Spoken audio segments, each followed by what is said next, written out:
पृथ्वीच्या कक्षेत अनेक उपग्रह सोडले आहेत। आता हा भारत आहे, आपला भारताचा नकाशा आहे बघा मुलांनो, आणि या भारत देशाने इस्रो नावाची जी संस्था आहे त्या संस्थेच्या मार्फत काय केलेले आहे, पृथ्वीच्या कक्षेमध्ये अनेक उपग्रह सोडलेले आहेत। बघा अशा पद्धतीचा हा काय आहे, उपग्रह काय केलेला आहे, सोडलेला आहे। पृथ्वीच्या कक्षेत उपग्रह सोडलेले आहेत, त्यास मानव निर्मित किंवा कृत्रिम उपग्रह असे म्हणतात। मानव निर्मित म्हणजे माणसाने तयार केलेले असे उपग्रह आहेत मुलांनो, मानव निर्मित किंवा कृत्रिम उपग्रह त्यांना म्हटले जाते। हे जे उपग्रह आहेत बघा, हे जे पृथ्वीच्या कक्षेमध्ये सोडलेले आहेत त्यांनाच कृत्रिम उपग्रह म्हणजेच मानव निर्मित उपग्रह असे म्हणतात। मानव निर्मित म्हणजे काय की माणसांनी तयार केलेले आहेत। पृथ्वीवरून एखादी वस्तू अवकाशात पाठवण्यासाठी तिला गुरुत्वाकर्षणाच्या विरुद्ध शक्ती द्यावी लागते। आता आपल्याला माहिती आहे की पृथ्वीमध्ये गुरुत्वाकर्षणाची शक्ती आहे, त्याच्यामुळे पृथ्वीवरील वस्तू कुठे राहते, पृथ्वीवरच राहते। पण पृथ्वीवरून आपल्याला एखादी वस्तू अवकाशात सोडायची आहे तर आपल्याला गुरुत्वाकर्षणाच्या विरुद्ध दिशेने विरुद्ध जी शक्ती आहे ती द्यावी लागेल, आणि मगच आपल्याला पृथ्वीवरून एखादी जी वस्तू आहे ती अवकाशात पाठवता येईल। तिला गुरुत्वाकर्षणाच्या विरुद्ध शक्ती द्यावी लागते। मग त्यासाठी आपल्याला काय करावं लागेल, गुरुत्वाकर्षणाच्या विरुद्ध दिशेची शक्ती, विरुद्ध दिशेने पाठवायची आहे ना ती वस्तू, मग ती वस्तू पाठवण्यासाठी आपल्याला काय करावं लागेल, गुरुत्वाकर्षणाच्या विरुद्ध शक्ती वापरावी लागणार आहे। समजतंय मुलांना? आता पुढे पाहूया आपण। बघा, त्यासाठी वापरण्यात येणाऱ्या तंत्रास अवकाश प्रक्षेपण तंत्र असे म्हणतात। की पृथ्वीवरून एखादी वस्तू आपल्याला अवकाशात पाठवायची आहे आणि ती अवकाशात पाठवण्यासाठी आपल्याला गुरुत्वाकर्षणाच्या विरुद्ध शक्ती वापरावी लागणार, आणि त्यासाठी जे तंत्र वापरण्यात येते, या सर्व गोष्टींसाठी एखादं तंत्र वापरावं लागतं आणि त्या तंत्राला अवकाश प्रक्षेपण तंत्र असे म्हणतात। बघा, अवकाश प्रक्षेपण तंत्र।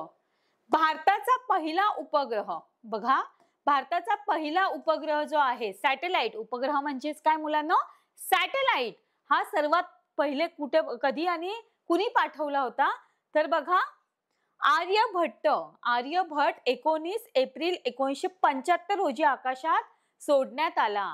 कोणता उपग्रह होता, की आर्यभट्ट नावाचा उपग्रह होता, आणि तो 19 एप्रिल 1975 रोजी काय केलेला आहे, अवकाशात सोडलेला आहे।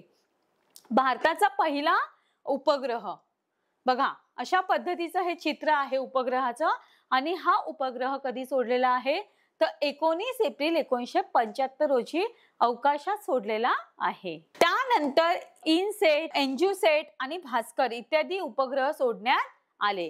की आर्यभट्ट हा उपग्रह तर सोडलाच, आर्यभट्ट हा उपग्रह सोडला, पण त्याचबरोबर त्याच्यानंतर काही उपग्रह सोडण्यात आले। त्या उपग्रहांमध्ये इनसेट हा सुद्धा एक उपग्रह आहे, एज्युसेट हा सुद्धा एक उपग्रह आहे, आणि भास्कर अशा पद्धतीचे उपग्रह काय करण्यात आले, अवकाशात सोडण्यात आले। आता कृत्रिम उपग्रहांचे उपयोग आपण पाहणार आहोत। बघा, कृत्रिम उपग्रह कोणते आहेत ते पाहिले आपण, पण त्या कृत्रिम उपग्रहांचे उपयोग काय आहेत, तर बघा पहिला उपयोग आपण पाहणार आहोत की पृथ्वीवरून अवकाशात संपर्क साधणे, संदेश वहन करणे। पृथ्वी या ग्रहावर थांबून अवकाशामध्ये काय करायचं, संदेश वहन करायचं। तसंच एखादा संदेश पाठवायचा असेल तर कृत्रिम उपग्रहांचा काय होतो, उपयोग होतो मुलांना। हा पहिला उपयोग लक्षात ठेवायचा आहे। दुसरा उपयोग पाहणार आहोत, हवामानाचा अंदाज वर्तवणे।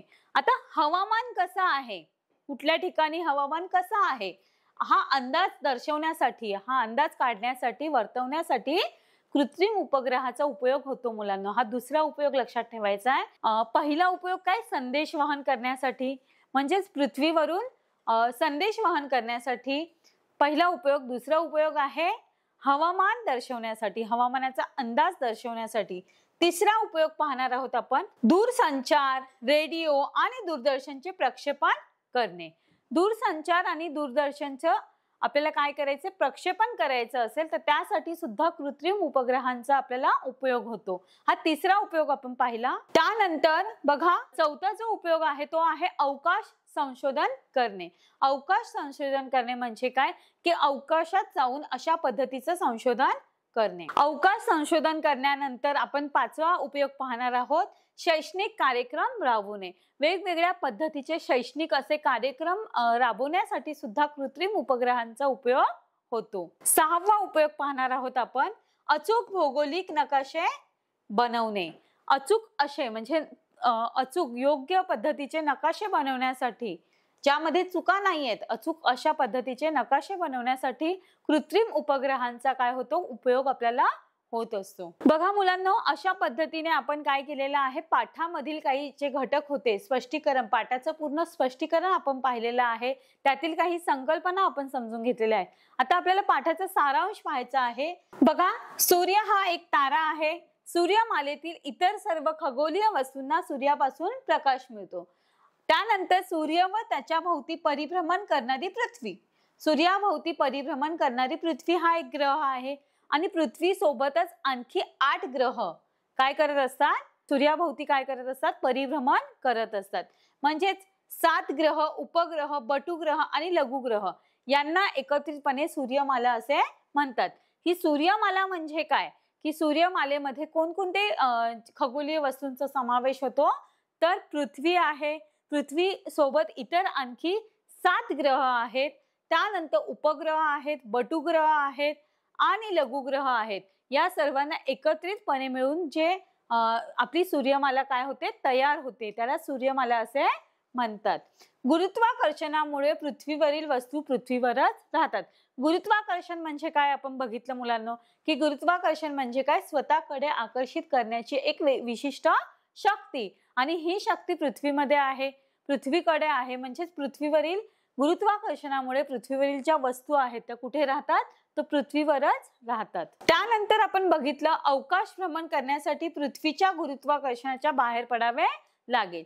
त्यासाठी अग्निबाणाचे तंत्रज्ञान वापरतात, की पृथ्वीच्या बाहेर, पृथ्वीमध्ये गुरुत्वाकर्षणाची शक्ती आहे म्हणून त्याच्या बाहेर जाऊन आपल्याला अवकाश भ्रमण करावे लागेल, आणि त्यासाठी जे तंत्रज्ञान वापरतात त्याला अग्निबाणाचे तंत्रज्ञान असे म्हणतात. तर बघा मुलांनो, अशा प्रकारे या सर्व घटकांचा आपण या पाठामध्ये काय केलेला आहे, अभ्यास केलेला आहे. नक्कीच हा पाठ तुम्हाला समजला असेल. तर आपण पहिला प्रश्न, सराव प्रश्नांना सुरुवात करूया. पहिला प्रश्न पाहणार आहोत, अवकाशातील सर्व वस्तूंना टिंबटिंब असे म्हणतात. आपल्याला पर्याय दिलेले आहे खगोलीय वस्तू आणि दुसरा पर्याय आहे अखगोलीय वस्तू. तर बघा, अवकाशातील सर्व वस्तूंना काय म्हणतात, आपण अभ्यास केला होता. तर नक्कीच ह्या प्रश्नाचं उत्तर तुम्हाला येते मुलांनो, पर्याय क्रमांक 1 की पर्याय क्रमांक 2? अगदी बरोबर, पर्याय क्रमांक 1 म्हणजेच अवकाशातील सर्व वस्तूंना खगोलीय वस्तू असे म्हणतात. आपण पुढचा प्रश्न पाहूया. टिंबटिंब स्वयंप्रकाशित असतात. आता बघा, स्वयंप्रकाशित काय असतात, ग्रह असतात की तारे असतात? तर आपल्याला पर्याय दिलेले आहेत, ग्रह आणि तारे. तर काय असणार या प्रश्नाचं उत्तर, स्वयंप्रकाशित काय असतात? तारे हे उत्तर अगदी बरोबर आहे. तारे हे स्वयंप्रकाशित असतात, की त्यांना स्वतःचा असा प्रकाश असतो मुलांनो. बघा, पुढचा प्रश्न पाहणार आहोत. पृथ्वी सूर्याभोवती फिरते, त्याला पृथ्वीचे टिंबटिंब असे म्हणतात. पर्याय पहिला आहे परिवलन आणि दुसरा पर्याय आहे परिभ्रमण. बघा, सूर्याभोवती फिरते, ती स्वतः भोवती फिरता फिरता सूर्याभोवती सुद्धा फिरते, त्याला काय म्हणतात, पृथ्वीचे परिभ्रमण. अगदी बरोबर उत्तर आहे पर्याय क्रमांक 2. पुढचा प्रश्न, काही खगोलीय वस्तू ग्रहांभोवती परिभ्रमण करतात, त्यांना टिंबटिंब असे म्हणतात. की ग्रहांभोवती काही अशा वस्तू आहेत की ज्या काय करत असतात, परिभ्रमण करत असतात, म्हणजेच फिरत असतात, स्वतः भोवती फिरता फिरता दुसऱ्यांभोवती फिरणे. अशा ज्या खगोलीय वस्तू आहेत त्या ग्रहांभोवती फिरत असतात, त्यांना काय म्हणतात? तर पहिला पर्याय आहे ग्रह, दुसरा पर्याय आहे उपग्रह. काय वाटतं, ग्रह की उपग्रह? अगदी बरोबर, उपग्रह. बघा, त्यांना उपग्रह असे म्हणतात. काही खगोलीय वस्तू ग्रहांभोवती परिभ्रमण करतात. आता ग्रहांभोवती ग्रह फिरतील का? नाही फिरणार. त्यामुळे पर्याय क्रमांक 2 हे उत्तर अगदी बरोबर आहे. उपग्रह हे उत्तर बरोबर आहे. पुढचा प्रश्न पाहणार आहोत. बटुग्रह टिंबटिंब स्वतंत्रपणे परिभ्रमण करतात. आता बटुग्रहांचा आपण अभ्यास केला होता. मग बटुग्रह कुणाभोवती स्वतंत्रपणे परिभ्रमण करतात? तर पहिला पर्याय आहे सूर्याभोवती, दुसरा पर्याय आहे चंद्राभोवती.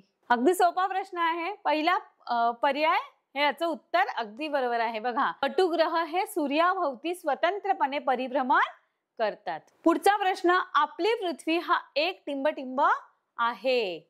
आपली पृथ्वी हा एक तारा आहे की ग्रह आहे? पर्याय क्रमांक 1 आहे तारा आणि पर्याय क्रमांक 2 आहे ग्रह. आपली पृथ्वी हा एक काय आहे? अगदी बरोबर, ग्रह आहे. आणि तारा कोण आहे? तर सूर्य हा एक तारा आहे. बरोबर, आपली पृथ्वी हा एक ग्रह आहे, सूर्यमालेतील एक ग्रह आहे. पुढचा प्रश्न आहे मुलांनो, टिंबटिंब पृथ्वीच्या सगळ्यात जवळचा ग्रह आहे. पृथ्वीच्या अगदी जवळ सूर्यमालेमध्ये आपण बघितलं तर पृथ्वीच्या जवळ असणारा ग्रह कोणता? तर पर्याय आपल्याला दिलेला आहे. पहिला पर्याय आहे चंद्र आणि दुसरा पर्याय आहे मंगळ. काय असणार आहे? पृथ्वीच्या जवळ असणारा ग्रह कोणता आहे? अगदी बरोबर, मंगळ हा ग्रह पृथ्वीच्या काय आहे? अगदी जवळ आहे, जास्त जवळ आहे. सूर्यमालेचं आपण निरीक्षण केलं तर त्यामध्ये आपल्याला मंगळ हा ग्रह काय दिसतोय? पृथ्वीच्या सगळ्यात जवळ. पुढचा प्रश्न, हवामानाचा अंदाज आपण टिंबटिंब वर्तवू शकतो. हवामानाचा अंदाज आपण कशाच्या मदतीने वर्तवू शकतो?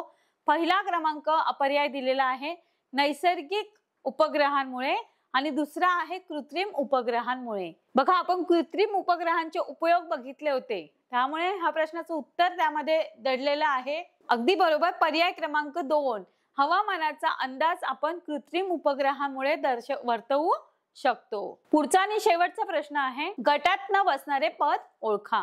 बघा, आपल्याला काही शब्द दिलेले आहेत बरोबर, आणि आपल्याला गटात न बसणारा शब्द ओळखायचा आहे. पहिला शब्द आहे बुध, दुसरा आहे शुक्र, तिसरा आहे व्याध आणि चौथा आहे मंगळ. तर बघा, या शब्दांचं जर निरीक्षण केलं तर नक्कीच तुम्हाला या प्रश्नाचं उत्तर मिळत असेल की वेगळा असा शब्द कोणता आहे. अगदी बरोबर, बघा यामध्ये बुध, शुक्र आणि मंगळ हे काय आहेत? सूर्यमालेतील ग्रह आहेत मुलांनो. व्याध हा वेगळा शब्द आहे जो गटात बसत नाही. व्याध हा शब्द आपण ऐकलेलाच नाहीये, त्यामुळे ह्या प्रश्नाचं उत्तर काय आहे? व्याध. अशा पद्धतीने बघा मुलांनो, आपण हे 9चे 9 प्रश्न जे आहेत सर्व प्रश्न सोडवलेले आहेत. नक्कीच तुम्हाला हे प्रश्न समजले असतील. धन्यवाद.